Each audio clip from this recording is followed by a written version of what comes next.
you're trying to charge me for 6 hours instead of 5. 10:30 to 3:30 is 5, right? And you.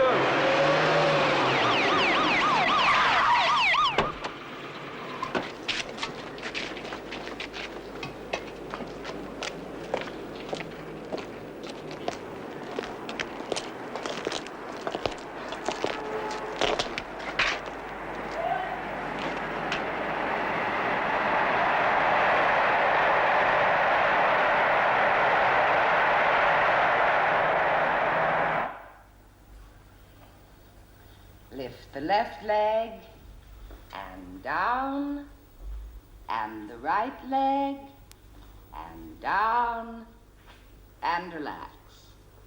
Good, splendid. And next we'll try some exercises to strengthen those tummy muscles. Excuse me. Yes. But first over to Steve Parker for a news flash. We've just received unconfirmed reports of an attempt on the Prime Minister's life. An official at Guardian headquarters says that a shot was fired. The situation is now well under control. As yet, no arrests have been made.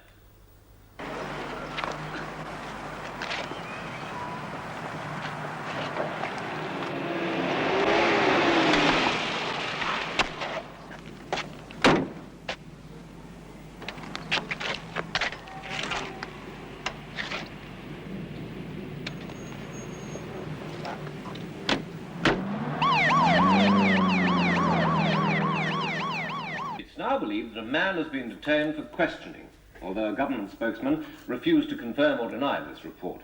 It is, he said, a matter of internal security and is therefore being dealt with by the Guardians.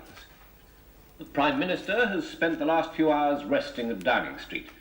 Although distressed by the incident, Sir Timothy told our parliamentary correspondent he was feeling in good spirits and excellent health.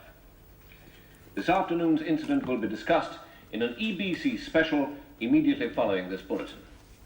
And now European news. The world-famous Leaning Tower of Pisa collapsed this morning.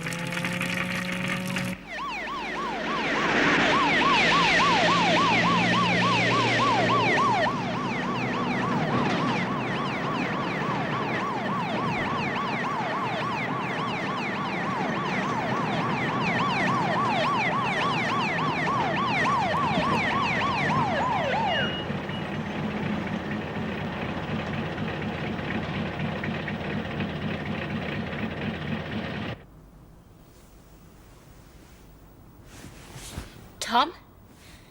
Tom, where are you? What's the matter? Nothing. I just couldn't sleep.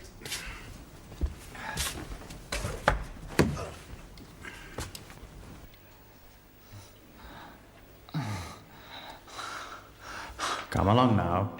Wakey, wakey. Right. Let's try it through once more, shall we? Or would you prefer to be a little more helpful this time? No? What a pity. This the full report? It is, yes. Well, what about the man they arrested? Yes, he was most forthcoming. In what way? Well, as we thought, Prime Minister, communist agitators. There's a theory that the assassination attempt was a diversion to something else. Guardian intelligence are investigating. I see. Well, he'll have to be brought to trial. Who? Well, the man they arrested. We can see the proceedings are held in camera. There'll be no security leak. Not possible, alas. Not possible. Is he dead? Weak heart. Nothing we could do.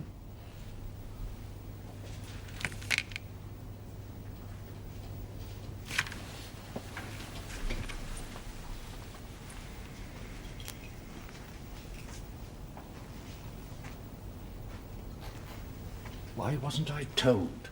Well, you just have been, sir. I mean earlier. Is it that important?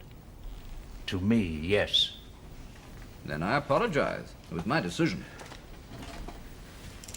Where was he when he died? At Guardian headquarters. Was there a doctor with him?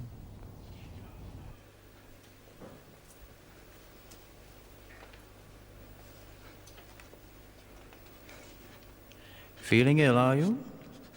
Tired? Well, never mind, we're making progress. And you're making mistakes, which is just the way it should be. Now, you're a communist. We know that. Who are your friends?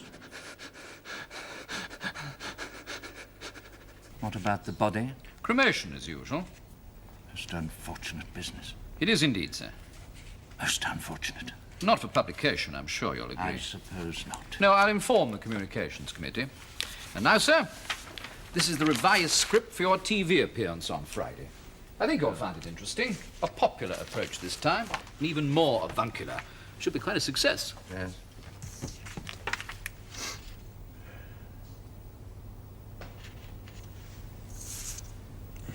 It worries me, Norman, all this violence. We can cope. You mean the Guardians can? Most efficiently. I don't like it. Well, who does? Now, this man who took a shot at me, he's carried off somewhere, hidden away, questioned, and then he dies, and the Guardians have done it all. And that's what worries me. Sir, They're becoming too powerful. Oh, I wouldn't say that. No, you wouldn't. Besides, they're necessary. Like it or not, we need them. I wonder. Do you doubt it? Sometimes. If they hadn't been formed, this country would have destroyed itself.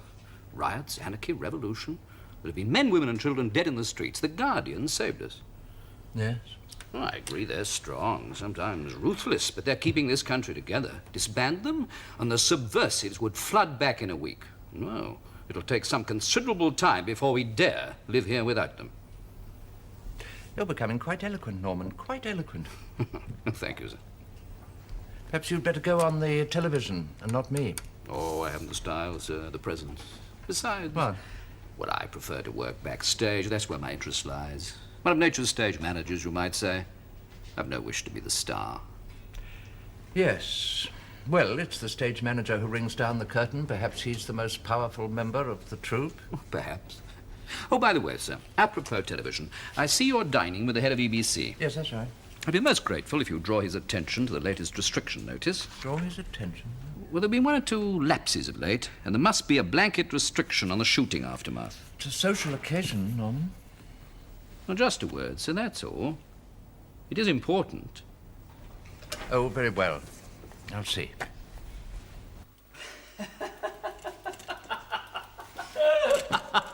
One of us? You mean he's a G? Is that what you mean?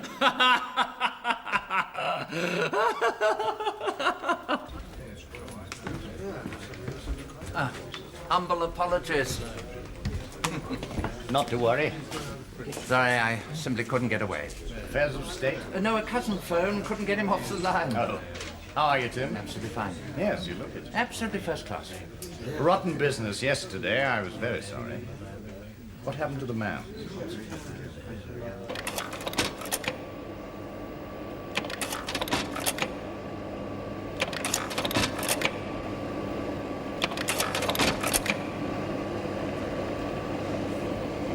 Oh, you know that one, do you?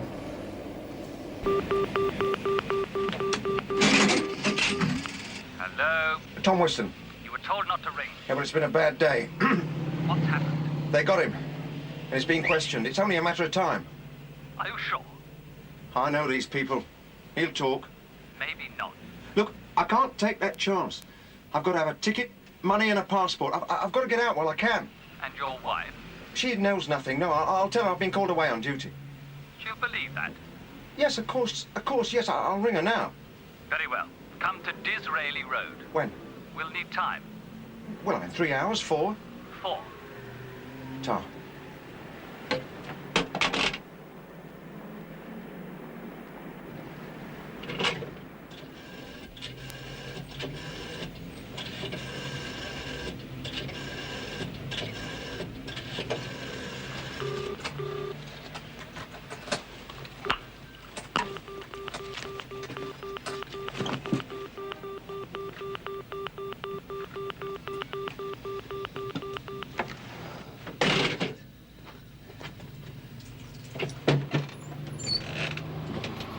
Remember, as from Monday next, all alien residents must register at their local community office every week. It's for your own good, friends, so please don't forget. Right? Right. Very good. Now, the time's 9:30, and here's Billy Barber with another session of Up the Ladder.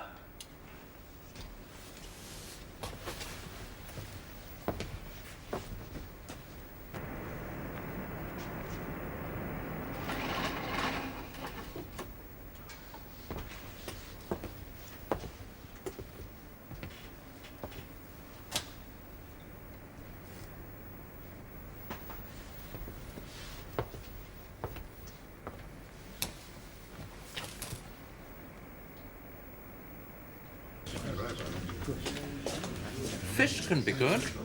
Not too keen on fish. Aren't you? No, not too keen. No, I don't think I am, really.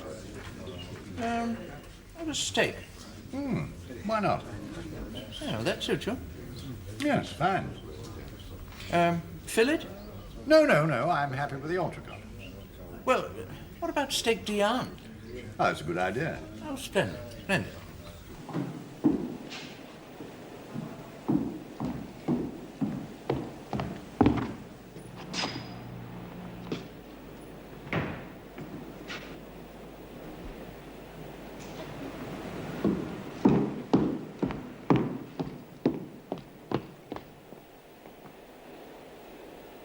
Oh, the wine. Here, you better do this. No, you please. I thought you were somewhat of an expert. Good Lord, no. Well, you used to be. I did. Didn't you? Not on wine. Who am I thinking of? Not me.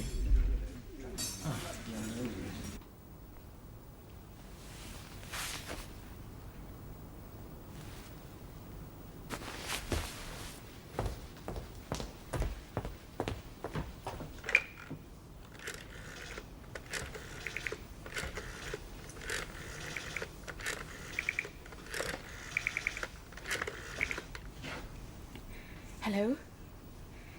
Hello, could I speak to the duty officer, please? No, it's about my husband, Tom Weston.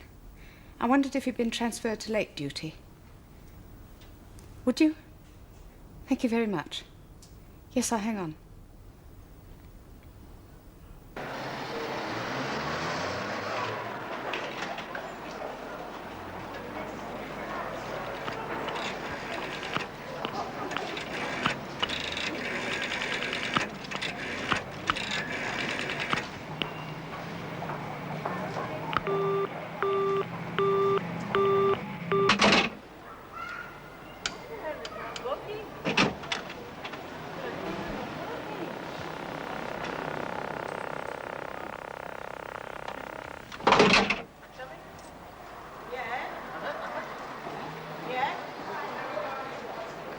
Very well. The mouton cadet. Thank you. Perfect. All right for you? Perfect. Good. Well, shall we move in? Right.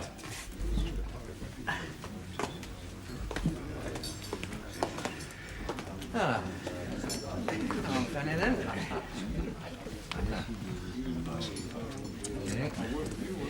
Oh, dear, all these decisions. There you are, sir. Thank you. Oh, thank you, Brent. Thank you. Thanks.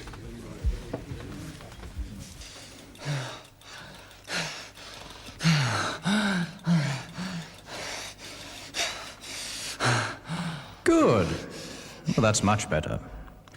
We'll take a break now, shall we?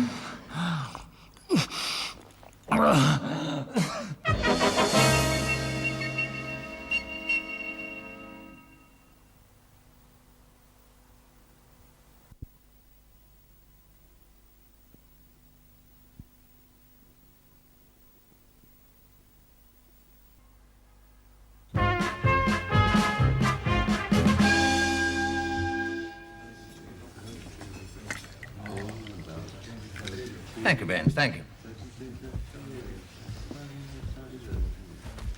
Well, nothing has changed, not even Baines. Not in here, no. Well, was it all right, the meal? Very good. You enjoyed it? Very much. Yes, you know, I always enjoy it here. It's reliable, though. No frills, but it's sound. You ought to come here more often, you know. You are a member, aren't you? Oh, yes. Well, I think you ought to come here more often. Oh, do stop being menacing, Fanny. Menacing? Well, your silences are always menacing. Was I being silent? I want some more cream. Baines. I'll stop being menacing if you stop being a professional Prime Minister. But I am a professional Prime Minister. Baines, want some more cream, please? You know, I don't understand you at all. Why, what's wrong? You have artificial sweeteners and all that cream. It doesn't make sense. Well, I'm a man of intriguing paradox, didn't you know? Well, that's what they call me in that article. What article? The one that you dislike so much. Ah, Baines, thank you very much. I dislike most articles Thank you. these days. Yes, I know. You're becoming old and crotchety. A man of have some cream. intriguing paradox. What meaningless rubbish. Think so? Don't you? Well, of course. Colourful, though. You know, I'm deeply puzzled about one thing. Which is?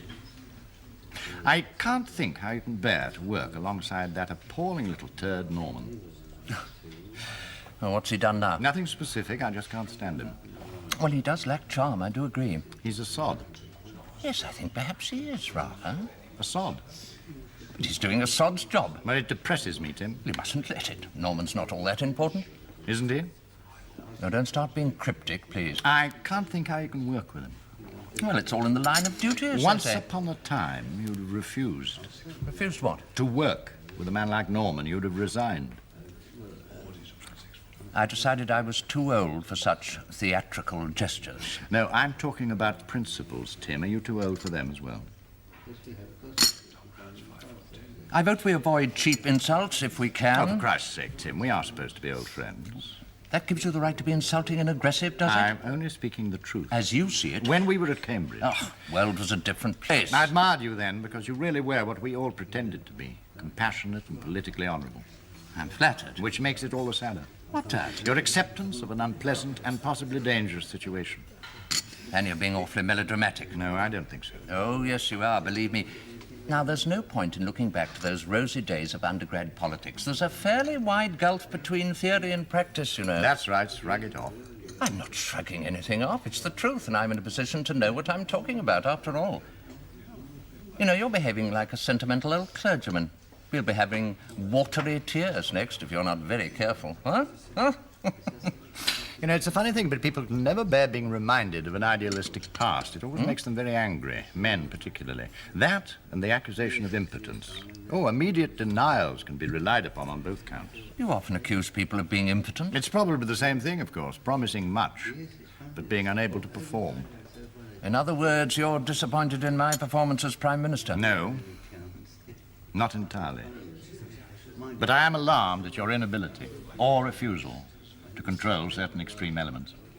Now we're back to Norman. Yes. Now, look, someone has to do the dirty washing. Oh, but he's doing it on your behalf. You are the Prime Minister. Yes, I know. Now, just remember this. It's your dirty washing, yours and everyone else's. We're just trying to keep the place tidy. Come on. Let's go in the next room and have some cognac.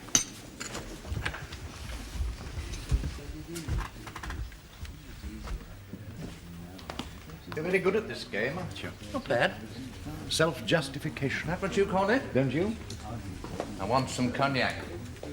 Now, Baines, will you bring some of the special Napoleon, please? Poor old chap. Getting most terribly deaf, and he never speaks. What do you mean he can't? Well, he just doesn't seem to see the need for it. He just prefers not to, I think. Now, where were we? Arguing about dirty washing. Oh, yes, Norman. He's doing more every week. More what? Restricting information, as you call it. It's getting quite a problem. Oh,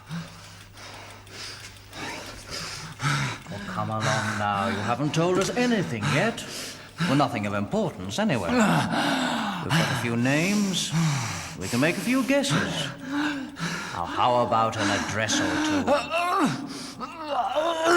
Well, I don't like it, Fanny, and I never will. But some form of control is essential. Government censorship. Now, don't say it in that voice of doom. After all, it's nothing new. What you're doing is new. What I'm doing? Norman is now insisting that his office vets all programme material for, quote, implied criticism of the government and/or security officials. Ugh, just a phrase. Is it? Besides, you chaps ought to be impartial. It's part of the Charter. Yes, in news bulletins, of course. But Norman is talking about the whole range of programming. Nobody's going to be allowed to say a word against the government or And this is really what frightens me, Tim. Not a word against the G's. Well, it's just for a week or so. Well, that's very vague. No, really. But it's dangerous, Tim. Can't you see that? Now, look, the position must be stabilized. And is this the way to do it? Yes, it is. It's one way. Ah, there's Baines. All right, Baines. Right, thank you, All right, leave it, Baines, thank you. Brandy. Please. Well, Fanny, I understand how you feel, of course. But, you know, we are responsible men. We do know what we're doing. All right, then. Believe me. What are you doing? What? What are you doing that requires this sort of totalitarian machine? Why can't we be told? Why can't we answer back? Oh, don't start that emotional nonsense, please. That's really not your style. You think not? But you're just as much part of the establishment as I am. So? Well, leave all that banner waving to the young chaps. They've got the energy for it. Yes, you've always found me pretty dull, haven't you? Dull? Good old Fanny. Decent bloke, bit of a bore. Oh, what on earth are you talking Oh, I about? dare say you're right. I've never really had a driving ambition, and I've never been particularly creative or original, just sound. Like this place. What was it you said? No frills, but sound. Yes, that just about sums me up. Oh, Fanny, do shut up. Have some more brandy. I haven't finished this yet. Look, I didn't mean to upset you. No, you haven't, don't worry. Well, what's wrong then? My strongest virtue is application to the job in hand. I'm very conscientious. Oh, yes, Fanny, we know. No, let me finish. Please let me finish. All right. You see, having spent all those anonymous years in the civil service, it was a bit disconcerting to be given this job with the EBC. Suddenly there was a glare of interest, all that publicity. TV chief seen here, there, and everywhere. My wife collected quite a scrapbook. Well, the point is that I applied myself to the job in hand. At first, I didn't much care for the people I was working with. They seemed, and still seem, egocentric, arrogant, self-opinionated. The professional TV man was not my sort of man, and I very much doubted whether I could do the job. And then, suddenly, I found myself respecting these people.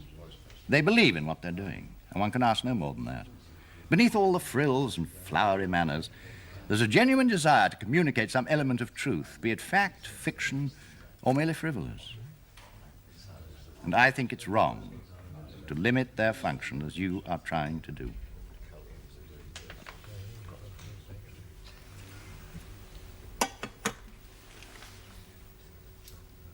Well, I'm impressed. I'm very impressed. No, don't try to make a joke out of it. Oh, but I wasn't.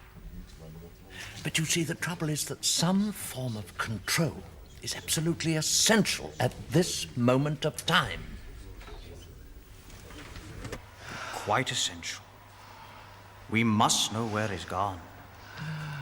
I'll come along now. The name of the road.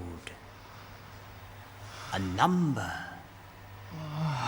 It's all very simple. So simple. I know you can do it.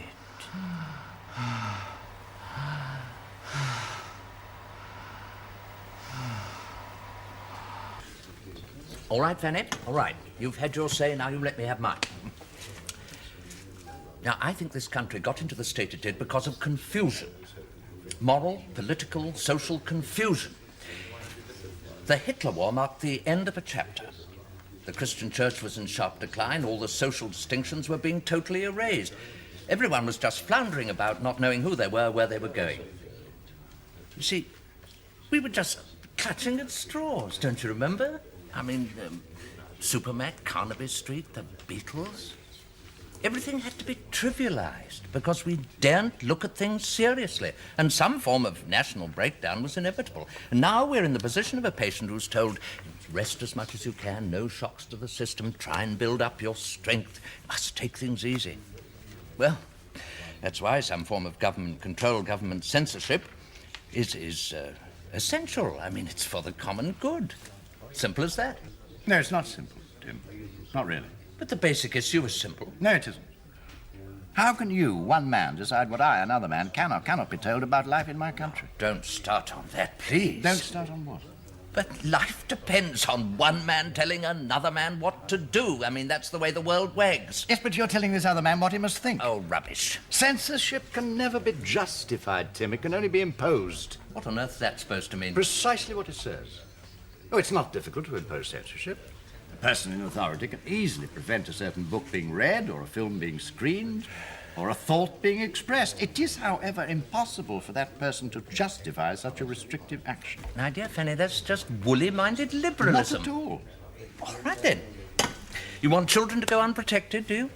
Fill the shops with pornography, images of brutality, violence? That what you want? Oh, of course not. Well, that's what you'll get. Look at the 60s and 70s. A fault doesn't disappear when it's pushed out of sight.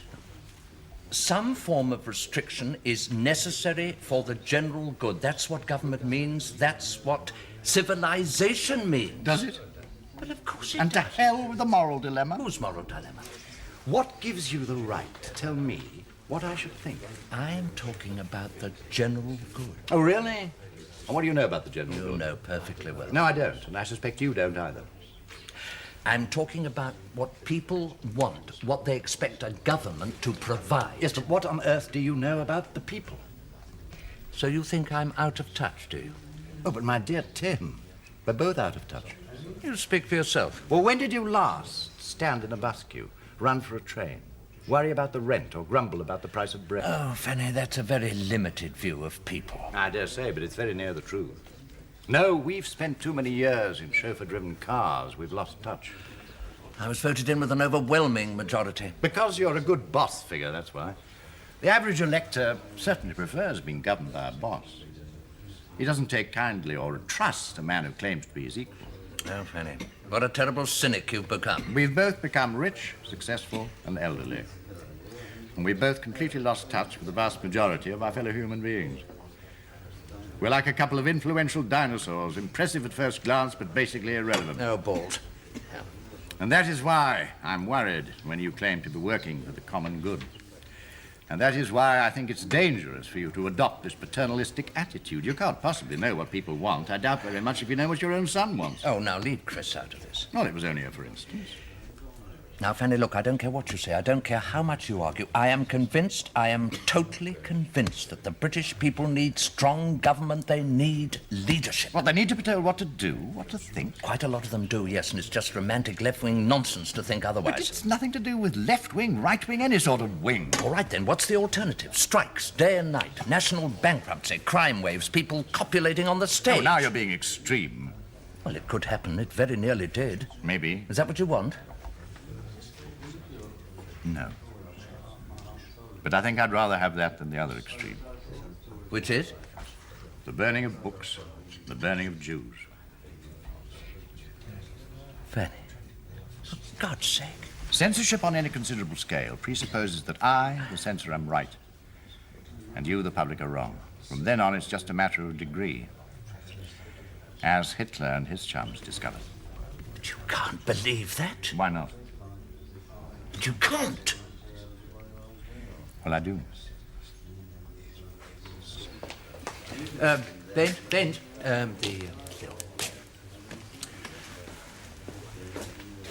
I'm going home. Had enough? Quite enough, thank you. Give me a foul headache, blast you. Tim, please be careful. Don't unleash a monster you can't control. You mean Norman? You know what I mean. Yes, he is a bit of a monster, I quite agree. Also a bit of a sod. Be careful. But he's very reliable. Tim, please be careful. Oh, they look after me very well, you know.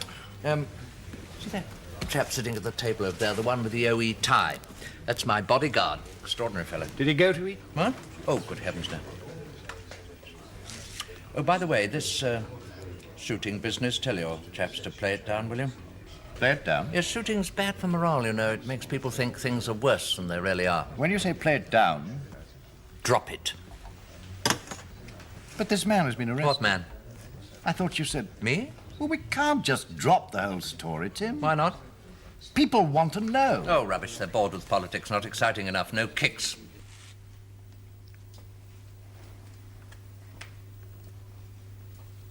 Oh, once more. Tell us once more. Ah, thank you, Benz. Ah.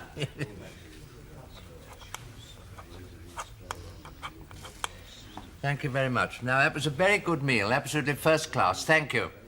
Yeah. Poor old chap. Sad, don't you think? Maybe. Well, not a word has he uttered for 20 years. Well, at least he doesn't answer back. I should have thought you'd have found him a model citizen.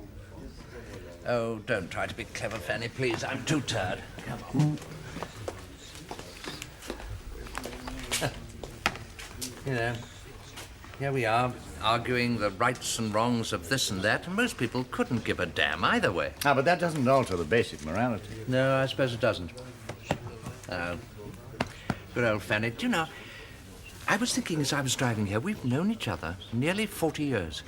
Yes, I suppose we have. Nearly 40 years. It's amazing. Sad, too. What? The brevity of life. Yes, we're frail creatures. Frail and mysterious. And frightening. Pulse negative. Must have been a terminal dose. Sorry.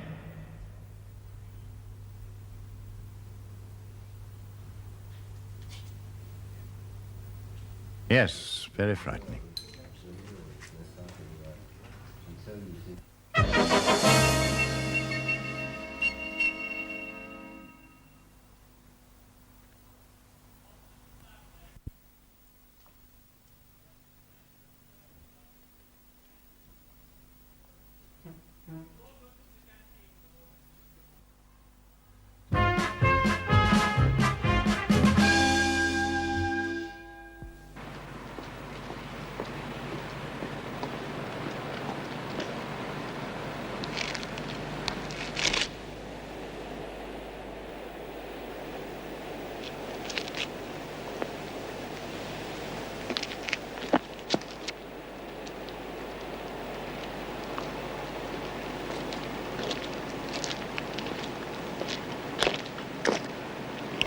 Back.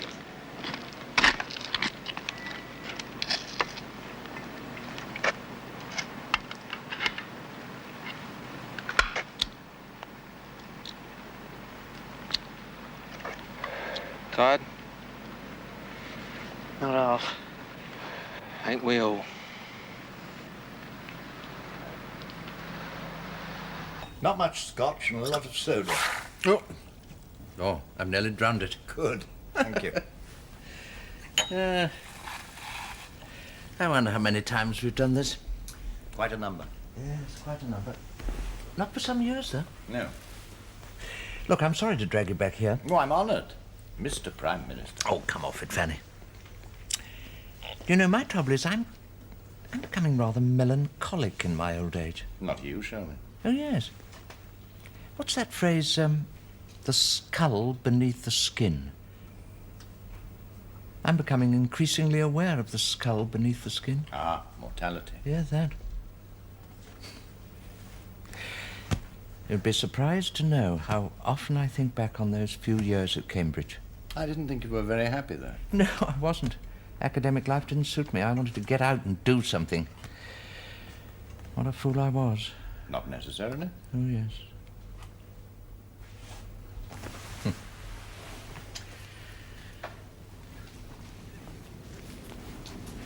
That's why it gives me so much pleasure just sitting here, drinking whiskey with old Fanny Wainwright. Reality and nostalgia are briefly the same. Nothing has changed. Ah, that's where you're wrong, I'm afraid. Oh, why? Everything's changed, Tim. Nothing's the same as it was.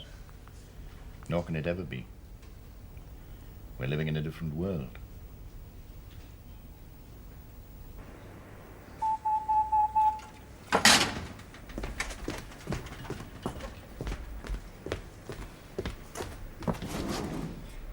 Mrs. Weston, Yes? I'm sorry to bother you so late at night. May I come in? Come in. Well, it's about your husband. What's happened? Where is he? We're not sure, alas and alack. May I? Yes. It's all very strange, isn't it?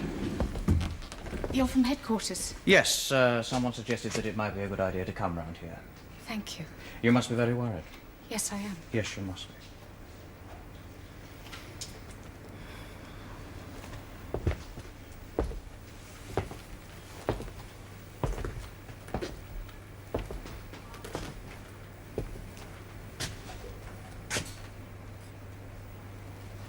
He hasn't telephoned, I suppose. Not a word. No. Well, that's extraordinary. I'll be home about 8, he said. This morning? When he went out to work, yes. So you're expecting him home about 8 o'clock? Yes, I had the meal ready, everything. It's very peculiar. I waited an hour, so then I rang up. Oh, quite right. I didn't know what else to do. Is he interested in politics at all? Tom? There's a chap I met at an evening class, was called Weston, studying politics he was. Very keen. No, it wasn't Tom. Oh, well, it must have been some other Weston. Or was it Heston? I got so worried in case something had happened. Something? All this trouble, you know. Oh, yes. I mean, you hear of G's being attacked, beaten up, God knows what. Very rarely, Mrs. Weston. It does happen, that's my point. Oh, yes, I do agree. I do agree. I mean, you wouldn't try to spare my feelings. There's absolutely nothing to worry about, Mrs. Weston. I'm sure Tom is perfectly okay. Are you? Well, there's no reason to think otherwise. No. Well, if I were you, I'd try to get some sleep.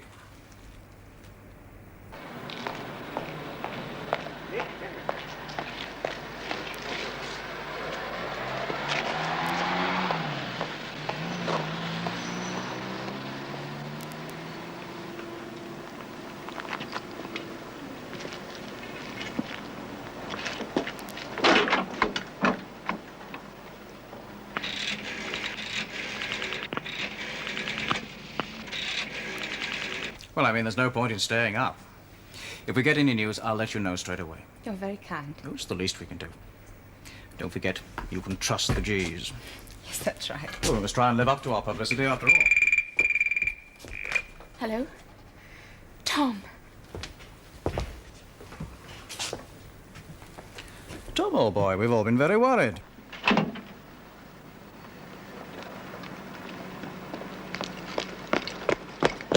Who are you? Oh, I see. Yes, of course. Of course I will. Fine. Goodbye. Poor old Tom. Special duty. I guessed as much. Do you really think I'm an oppressive, reactionary, selfish old fool? Do I what? You said some pretty harsh things in the club. Well, so did you. That talk about Hitler burning books. Well, I feel that very strongly. Well, so do we all. Besides, I didn't mean it personally. No. No, that's my trouble, you know. In spite of all these years in politics, I still get personally involved in everything I do or say. It's ridiculous. No, I think that's something to be proud of. Thank you, Fanny. You see, Fanny, I've got this, what shall I call it, this vision of what England could be like, of what life here could become. I mean, there's so much of value in this country, there's so much beauty, if you like, and somehow or other it's all been swept aside and ignored. And I want to bring back some of these qualities, not all, but just a few of them. I mean, Fanny, things were better when we were young, weren't they? I mean, in spite of those bleak post-war years, people were happier. You see, they were still part of that traditional way of life that existed before 1939, and that's what I want to bring back, that confidence, that sense of security, that warmth. Trouble is, one can only do it by imposing restrictions, censorship, the G's and so forth. But Fanny, I believe, I really do believe this. It'd be so worthwhile. It's just got to be done. Well, you see, my idealism isn't quite dead. No, I never thought it was. Agree with me, don't you? I'm not sure. Oh, I agree it'd be nice to turn back the clock and find oneself queuing for the Festival of Britain. Somehow I don't think that can be done. No, it's not a question of turning back the clock. Isn't it? No, it's a question of using the past constructively, building on it, building from it. Yes, that's all very persuasive, Tim, but there's something you're forgetting. Oh, what? Fear. Fear of the G's, you mean? No, I mean your fear, my fear, fear of the future. I'm not afraid of the future, on the contrary. I rather think you are. Anyway, I know I am. But afraid of what, for God's sake? New ideas which we can't fully understand. New beliefs which seem alien to us. New attitudes to life which seem strange and undesirable. Oh, Fanny, you're talking nonsense. You want to reinstate the life patterns that existed when you were young because they brought you joy and comfort. but those life patterns are no longer valid. The new morals frighten you because you can't share a belief in them. And because of this fear, you impose restrictions and censorship. All censorship springs from fear.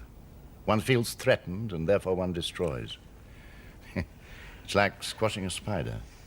I mean, what harm can a little insect like that do to a fully grown man? And yet the man who is afraid of spiders, quite illogically afraid, of course, that man panics. He reaches for a newspaper, and bang, he squashes the thing into a dozen fragments. Dear Francis, you're talking through your hat. You're afraid because the world is spinning in a different direction, and you can't understand it. Well, can you? No. But at least I'm prepared to give a new generation the freedom I enjoyed. I'm prepared to follow. Yes, there must be leadership. Yes, and the leader must say, go forward, not turn back. So you think I'm wrong? I think you're mistaken. And frightened? Yes, most certainly. I wonder if you're right. Oh, look, Margie, don't say that. What? I didn't. I didn't say nothing of the sort. I never, I swear it. Anyway, darling, he's on his way up. Yeah. Come in, Tom. Well, here we are. This is what you've come for, I believe. Ticket, passport, money.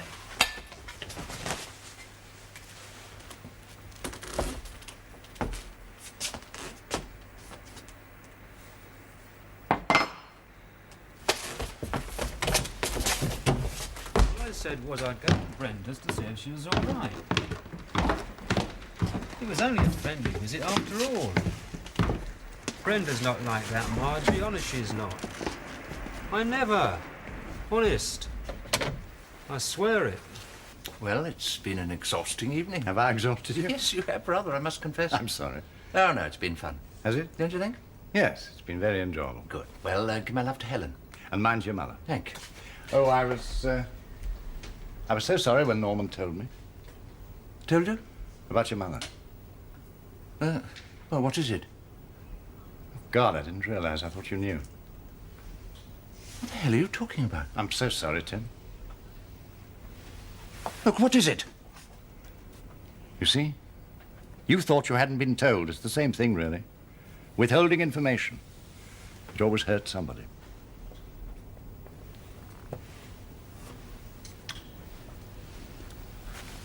Well, Fanny, I'm glad you're on my side. You'd make a formidable enemy. Am I on your side? Aren't you? I don't know.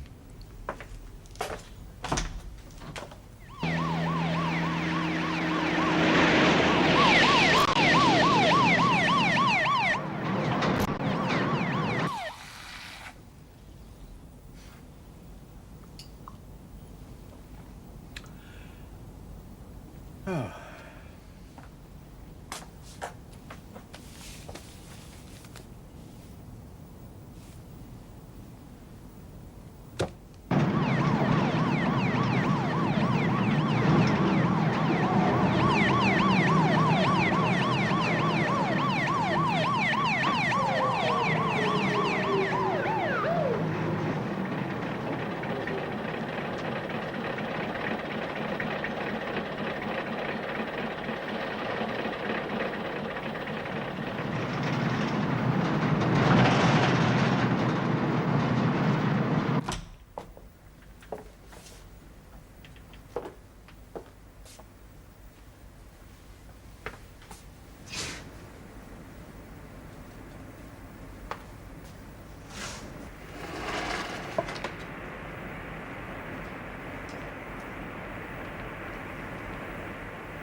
I beg your pardon, General?